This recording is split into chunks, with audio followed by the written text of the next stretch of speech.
Welcome back to Teachable Moments with April podcast. I am your host, April.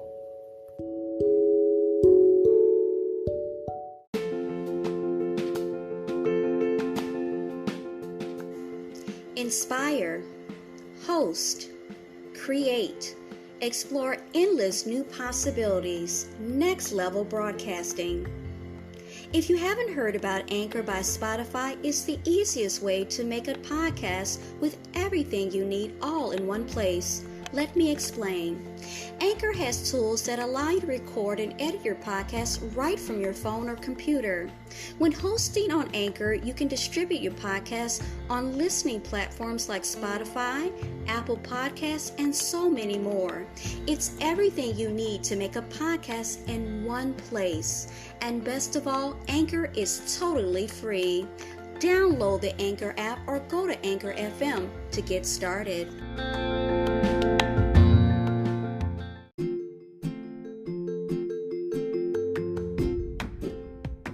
Today's content is from MotherEarthLiving.com, Healthy Life, Natural Beauty. Health and Wellness, 7 Herbs of the Bible by James A. Duke.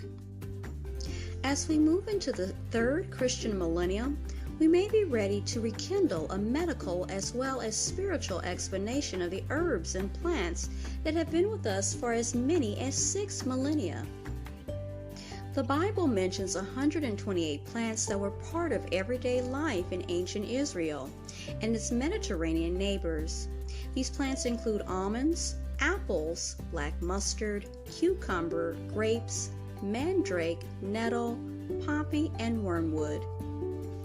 The new millennium is an opportunity for reflection and anticipation. What have we done to the earth, to its flora and fauna? How accurately have we measured progress in diet, medicine, and healthcare?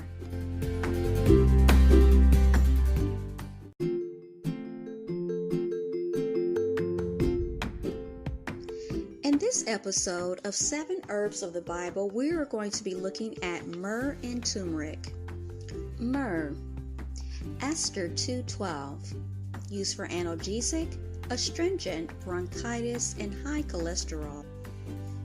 There are 135 species of myrrh found throughout Africa and Arabia, growing mainly in very arid regions. In her book, All the Plants in the Bible, Winfred Walker asserts that the myrrh mentioned in the Old Testament came from a small plant called a rock rose that grew among the sand and rocks. The gum collected from the rock rose was pressed into cakes and used as perfume. In the New Testament, the soft dark brown or black resin collected and sold in golden spiral pieces sometimes are referred to as tears or pearls, was from a small tree. Myrrh was sold as a spice or an ingredient of the anointing oil used in the tabernacle or as a salve for the purification of the dead. The stems and leaves were used to prepare perfume and incense, a practice that continues in Eastern churches today. Medicinally, the extract served as a salve and a stimulant. The myrrh that the Magi gave to the baby Jesus foretold how he would suffer and die. In Mesopotamia and the Greco-Roman worlds, myrrh was used almost for every human affliction from earaches to hemorrhoids. The Asians esteemed myrrh as an astringent tonic taken internally and as a cleansing agent applied externally. A salve of myrrh was used as an analgesic for the discomfort of topical ulcerations, and myrrh can be made into a mouthwash for spongy gums, ulcerated throats, and mouth sores. The herb also has been used found helpful in treating bronchial inflammations and vaginal infections. A type of myrrh referred to as Indian myrrh has been the subject of recent research on leukemia and blood cholesterol levels. Myrrh oil is the most popular today as an astringent in mouthwash and gargles, as well as a fixative or fragrance in creams, detergents, lotions, perfumes, and soaps. Myrrh has been approved by the FDA for food use in alcoholic beverages, baked goods, gelatins, and puddings. And the last herb we're going to look at in this particular episode is turmeric. the Song of Solomon, chapter 4, verses 14 and 15. Used for inflammation, flatulence, arthritis, bronchitis, a diuretic, laryngitis, lymphoma, and rheumatism.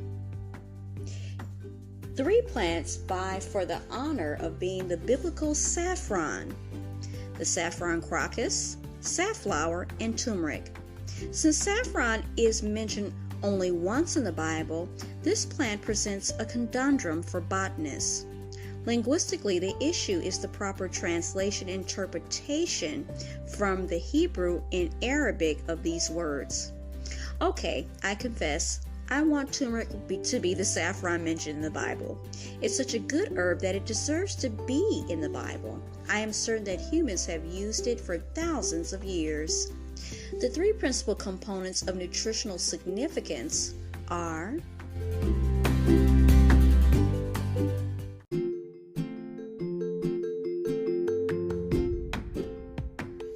dried turmeric rhizomes are used as spice, whole or ground, to flavor meat and egg dishes and to flavor or color pickles, relishes, prepared mustard, butter, and cheese.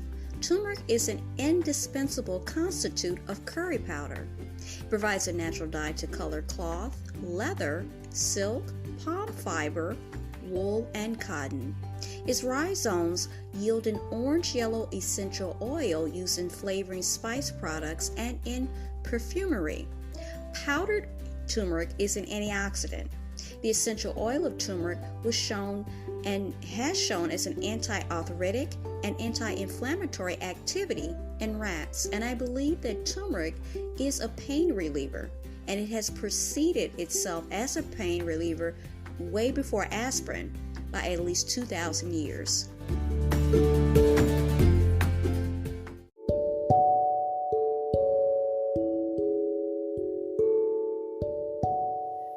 I hope you enjoyed today's episode. Thanks for listening to Teachable Moments with April. If you did enjoy this episode, I invite you to come right back to check out my podcast and my other episodes. Don't forget to listen, add us to your favorites, and support by clicking on the link in the description. As always, be blessed and be well. Until next time.